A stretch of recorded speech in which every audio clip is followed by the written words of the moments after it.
film that game, what were your takeaways and what you can, I guess, kind of move on moving forward? Yeah, I think we talked about it after, right? Is that in every, and it's no different. In every game, there's plays that you have to make to win the game, and there were some opportunities for us to make them, and we didn't. And so, what we have to do is try to just continue to stay confident in the fact that we can make it when those plays arise, because you don't know which one it is, and you don't know which play call it is, and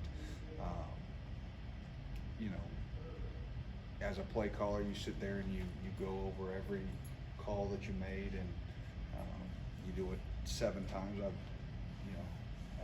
did it last night, but you got to put it behind you, and you just grow from it. And we've got to continue to stay confident in our ability to make those plays, and we've got to make them this week. Was there a common theme to any of those? A common theme. No, I mean, there was, obviously, everybody knows there was a couple of missed tackles and there was a couple of misfits. The missed tackles, cost you. I know Coach had talked about on Monday, when there's a scramble drill when a ball's thrown, it's one of those deals. You just got to try to position yourself on the receiver that you can make the tackle. You can't, on that long one, you dive for a ball and you miss it, it can result in a big play like it did. Proud of the defense in terms of how they rose up and forced a field goal after that. But there was other opportunities that 2nd and long, and they run the shuffle and we got a chance to make it 3rd and extra long, and it just slips out of our hands. But no, and I think we need to continue to get back. There were times in the game that maybe the swarming nature that we played with early drifted in, and obviously some of the tempo may have had to do with that, but some of that too stems with momentum and confidence, and you play faster when you've got a little bit of swagger to your step, and so we need to continue to get that back. How many of those throws down the field were off schedule plays like the one you mentioned diving for, and what are the kind of lessons that you carry over with the scrambling quarterback like Wright potentially on the table for Saturday? Yeah, the 2 of them, the one we had mentioned, and then the one right before half on the sideline, and then the other deep one was not sort of an off schedule. That was a pocket throw that on the sideline. But no, I think throughout the off season, throughout fall camp, throughout the year, we understand how to plaster. No different than we understand how to take on blocks and how to tackle, and we can do tackling drills and all that. And it's in the moment that you have to execute the technique, and we'll continue to teach and rep and talk and get it done. Is there anything you can take away personally from having at least 2 games gone up against Wright, and he had a couple of touchdown drives in 21, and then obviously played well last year? Is there anything you can take from those going into this game at all? Well, yeah, I mean, you can take that, what kind of player he is, what kind of competitor he is. Like you'd mentioned, he can make some of those, he can elude the pocket, make some plays with his legs. You got to be mindful of him sort of moving the pocket, getting out, and then making a play down the field. But then he can make some plays in the pocket. And so, really good player. Obviously, we have some experience with him, and so, there's certain things you can sort of take away from previous games that we played against him. Right, we've seen Octavius make some big plays, getting in the backfield, some TFLs and sacks. How big has he been, and how important is it for the rest of the front 7 to do the same, get more plays in the backfield? Yeah, no, he's played well.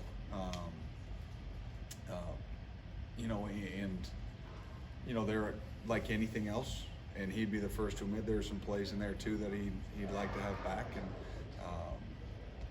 I think every one of us in the defense, there's plays that we'd like to take back. But yeah, creative negative plays are huge when you have an opportunity to make them. He's been doing a nice job, of making those plays. He had a couple early in the season that he had an opportunity to and just couldn't quite finish. And he's starting to finish those plays here recently, which obviously anytime you can make those help the defense. And so proud of his progression throughout the season.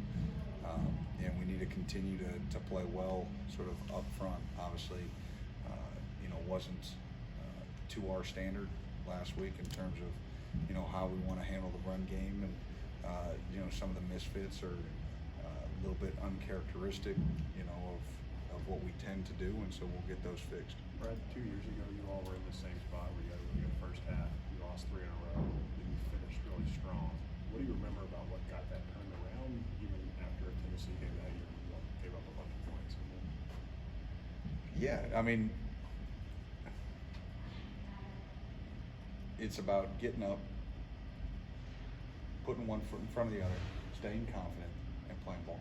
It's not just going to happen. It just doesn't, you don't just say, okay, you're going to jump to a couple more wins.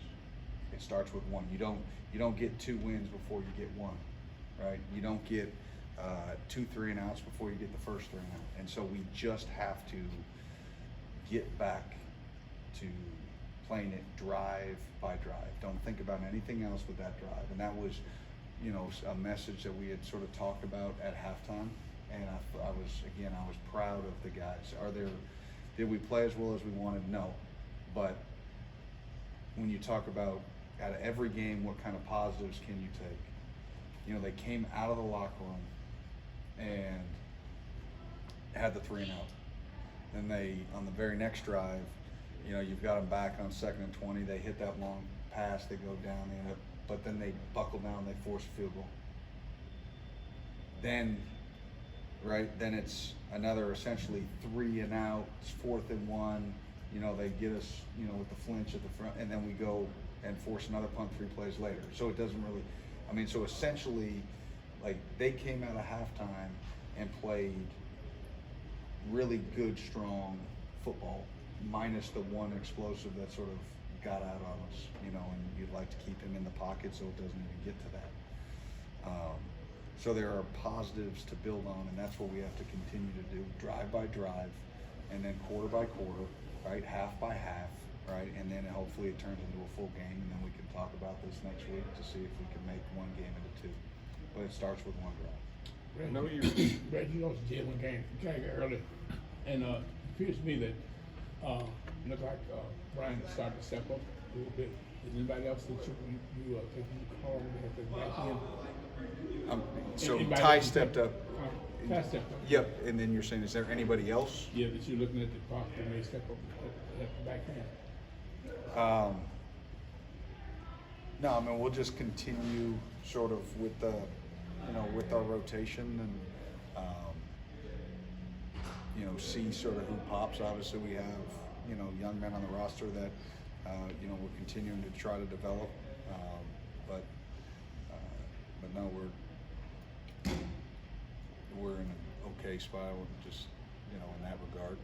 But again, proud of how Ty played. You talk about a true freshman coming in for his first start and doing what he did. And so now it's about backing those games, and stacking games for him. And so, but I think he can pull a lot of confidence from that game. I think his teammates have always trusted him. But hey, anytime you can, put that kind of performance out there, right, it just continues to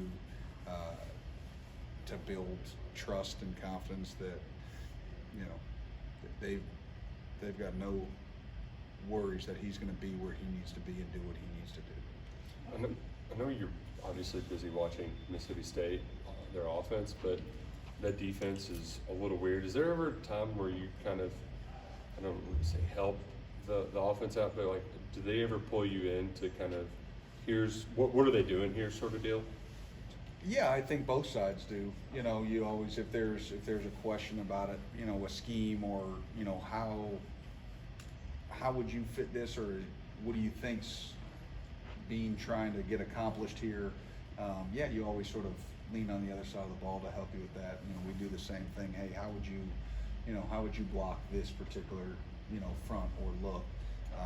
And again, the way our offense will block it or the way we would defend it may not be the exact way. You'll try to give, sort of your 2 cents, but everybody has their own nuances, so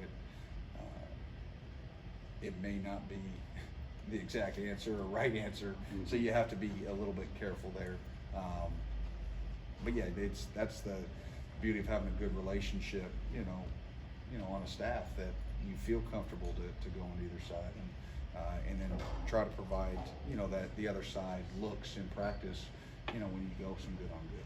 How much different is Mississippi State's offensive scheme from what Coach Leach ran there? Significantly different, yeah. Just much more balanced, or? Yeah, I mean, it's a definitely more balanced offense, and even Coach Leach sort of in the last year, they had, Rogers had started running the ball more and all, but just the style of the offense is different, and the style of run game and the style of pass game, is different in that regard. And then, obviously, depending on, which quarterback's in the game, it can vary even more. So, yeah. All right, folks, thank you very much. Appreciate Thank it. you. Last couple of